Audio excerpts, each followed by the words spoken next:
మరి ఇప్పుడు సరే అలా అనుకుంటే మీరు ఇప్పుడు అసెంబ్లీ నడిచింది.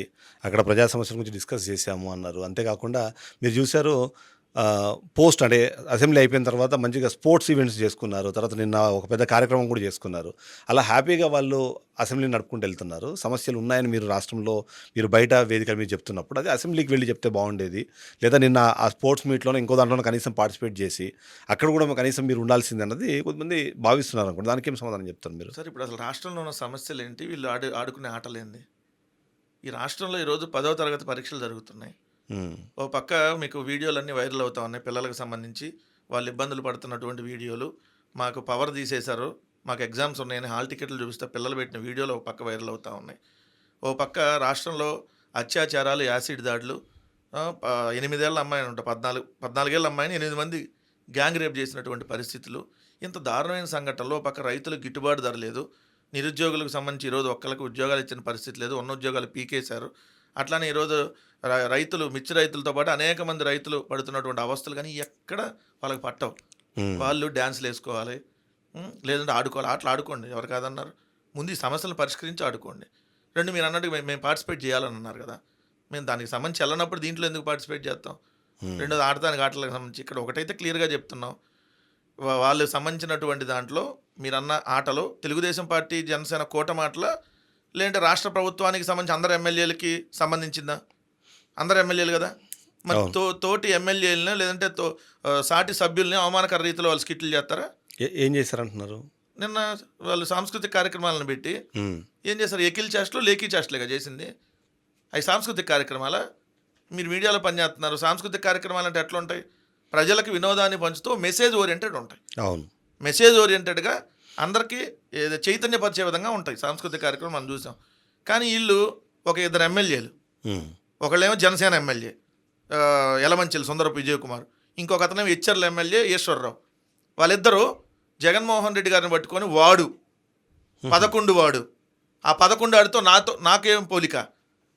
ఇది ఈయనేమో ఫస్ట్ టైం శాసనసభ్యుడు, రెండు అక్కడ స్పీకర్ అక్కడే ఉన్నాడు. రాష్ట్ర ప్రభుత్వం డబ్బులతో ఖర్చు పెట్టి కార్యక్రమం చేశారు. అందరు ఎమ్మెల్యేలు ఎమ్మెల్సీలకు సంబంధించినటువంటి కార్యక్రమం.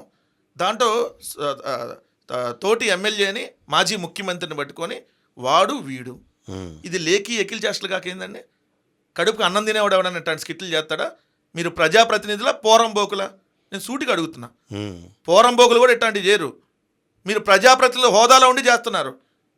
ప్రజల ద్వారా ఎన్నికైన వాళ్ళు అయితే చేయరు. రోడ్డు మీద పోయే పోరంబోకులు అయితే ఇట్లాంటివి వ్యవహరిస్తారు. దానికి ఎకిల్తనంగా లేఖీతనంగా ముఖ్యమంత్రి ఉప ముఖ్యమంత్రి పడుకొని దొర్లుకొని నవ్వుతారా? ఇదే మీరు మెసేజ్ ఇస్తుంది.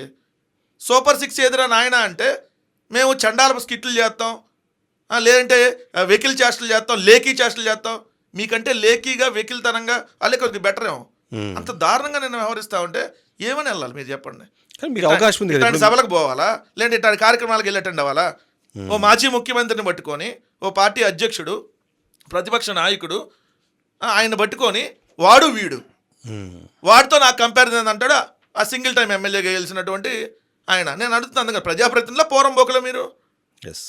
పోరంబోకులు కూడా ఈ విధంగా వ్యవహరించరు. ప్రజాప్రతినిధులు అయితే చాలా హుందాతనంగా వ్యవహరిస్తారు. ఏది గలీజు స్కిట్లు వేస్తారా అండి? అవును. మీకంటే జబర్దస్త్లో నటించే వాళ్ళు చాలా బెటర్ కదా.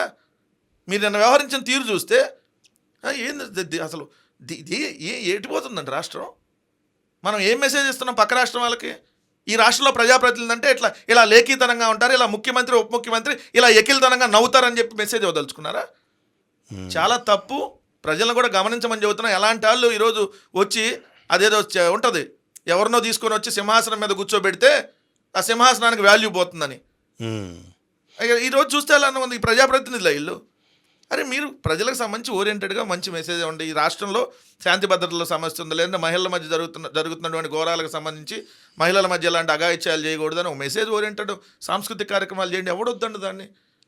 కానీ ప్రతిపక్ష నాయకుడిని మాజీ ముఖ్యమంత్రిని పట్టుకొని లేఖితనంగా ఎకిల్తనంగా చిల్లర చేష్టలు చేస్తా ఇట్లాంటి వాటికి మేము పోవాలా? మీకు అవకాశం ఉంది ఇప్పుడు. అలా నిజంగానే అలా అనిపించినప్పుడు వాళ్ళ హక్కులకు కానివ్వండి, లేకపోతే వాళ్ళకి భంగం కలిగిందన్నప్పుడు ప్రివిలేజ్ కమిటీకి మీరు కంప్లైంట్ చేయొచ్చు.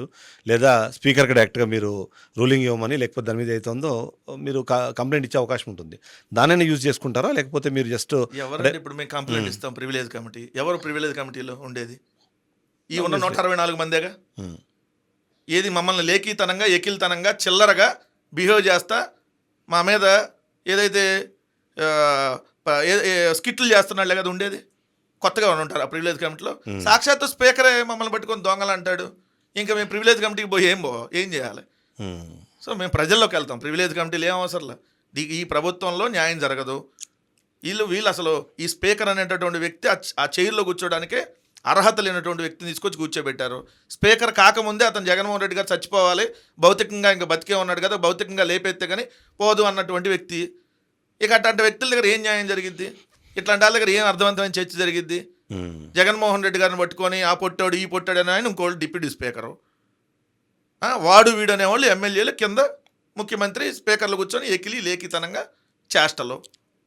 దానికి చంద్రబాబు నాయుడు గారు నా 45 ఏళ్ల జీవితంలో ఇంత నవ్వుకోలేదు, ఇంత ఎకిల్తనం లేఖితనంగా ఎప్పుడు నవ్వుకోలేదని చెబుతున్నాడు. ఇట్లాంటి వాళ్ళు రాష్ట్రాన్ని పరిపాలిస్తున్నారు. మన కర్మ కాబట్టి ఏం చెప్పండి. ఆంధ్రప్రదేశ్ రాష్ట్ర ప్రజలు ఏదో జన్మలు చేసుకుని దురదృష్టం. ఆయన ఉప ముఖ్యమంత్రి, పవన్ కళ్యాణ్ ఉప ముఖ్యమంత్రి అటువంటి మా ఆంధ్రప్రదేశ్ రాష్ట్ర ప్రజలు చేసుకున్న కర్మ కాకపోతే ఇంకోటి ఏం చెప్పండి.